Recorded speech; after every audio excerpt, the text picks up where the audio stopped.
48% of the Muslim in the United States of America believe that they are Muslim first, they're American second.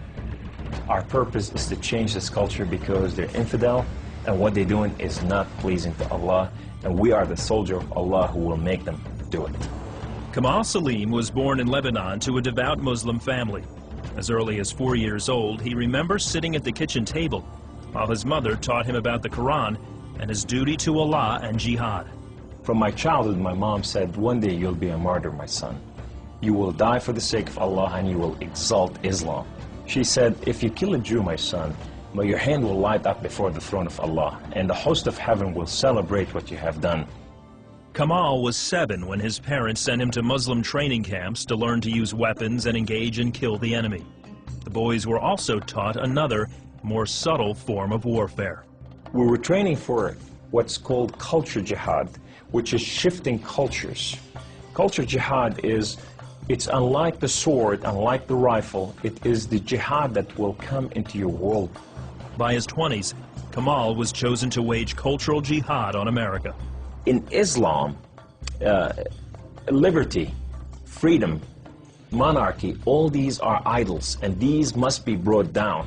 So the liberty that you have in the United States of America, it's anti-Islam. You know, so America must be changed. So I moved to the Bible Belt specifically. The Bible Belt was the strongest of strongest. That's where the stout Christians are. And I want to take on the best of the best because I considered myself as a sword of Islam. I thought, I'm anointed, I'm unique, I'm selected, I'm coming to a country and a culture to change it, and I have the power of Allah with me. In the early 1980s, Kamal entrenched himself in a small Midwestern town. He began targeting men from poor neighborhoods to recruit them to the Muslim faith. But one afternoon, his life would be in the hands of those he hated the most. I was going from one place to another to do a recruitment, and that day I had a car wreck. The car wreck was so severe, I ejected out of my car, landed on my neck, broke my neck in 2 places. This man came running to me, and he said, don't worry, we're going to take care of you, and everything's going to be all right. The ambulance came and picked me up, and now I go to the hospital. The orthopedic surgeon in the emergency room looked at my chart, and he just said, son, we are going to take care of you, and everything's going to be all right. The second day, I wake up in the hospital, and this head of physical therapy, come and read my chart, and he turned around and he said the same thing, word for word, we are going to take care of you. At first, Kamal was frightened by their words, because these men were all Christians. You see, in terrorism, if they said we're going to take care of you, you'd better run. Surgeries to repair Kamal's broken neck were successful, but recovery would take weeks. After being discharged from the hospital, he would need someone to care for him while he recuperated. Kamal had no one, so the orthopedic surgeon opened up his own home to this stranger. In his home, they put me in the choicest room, in the most beautiful thing. I became like part of their family. They didn't see me any different, and now they have a basket set for Kamal. They put in money to free my bills from the hospitals. Kamal was overwhelmed with the outpouring of Christian love. As he recovered, he began to help out around the house with cooking and cleaning. They have Jewish friends that came from Israel that they support, you know, and now I'm hugging Israelis and I'm cooking for Jews. I'm going, what has happened to me? When Kamal was able to take care of himself and return to his apartment, the doctor had another surprise for him. He said, this is the keys to the house, and here's an extra key. This is your new car. We just want to bless you. You can come anytime you want. So I go to my home, and I go to my cold place that I haven't been there in months, and the dust is this thick.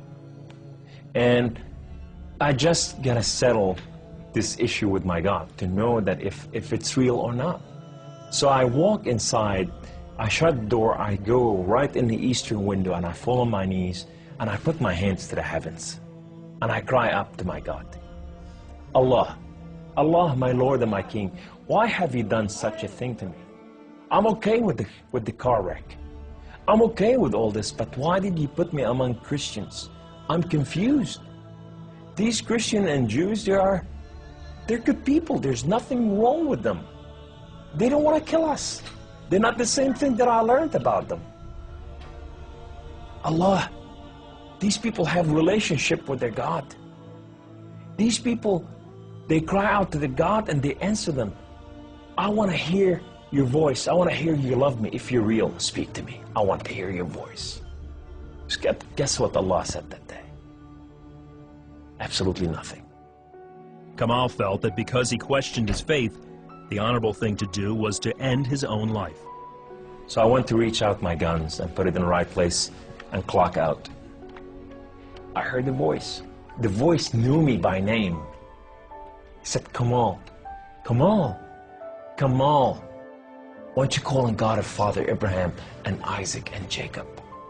And now I fell on my knees and I put my hands to the heavens immediately as I heard the voice, and I cried out with every fiber within me, God of Father Abraham, if you are real, would you speak to me?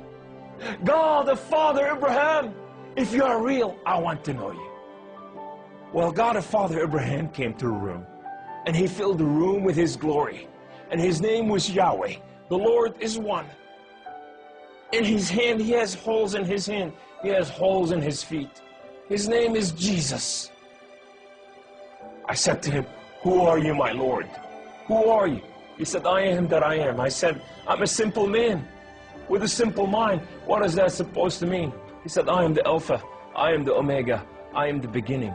I am the end. I am everything that is in between. I have known you before I formed the foundation of the earth. I have loved you before I formed you in your mother womb. Rise up. Rise up, come on. Kum. You are my warrior. You are not their warrior.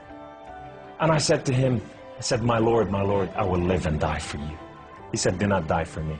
I died for you that you may live. That day, instead of taking his life, Kamal gave it to Jesus. He now has a new mission and travels the country challenging Muslims to question their allegiance to Allah. My heart desire is to reach out for my brothers and sisters, the Muslim out there, 1.5 billion Muslim, that they are living out there and they have not tasted freedom, and that freedom in God. It's been over 20 years since Kamal left the Islamic faith, and even threats of violence and death cannot stop him from sharing his story. He is real.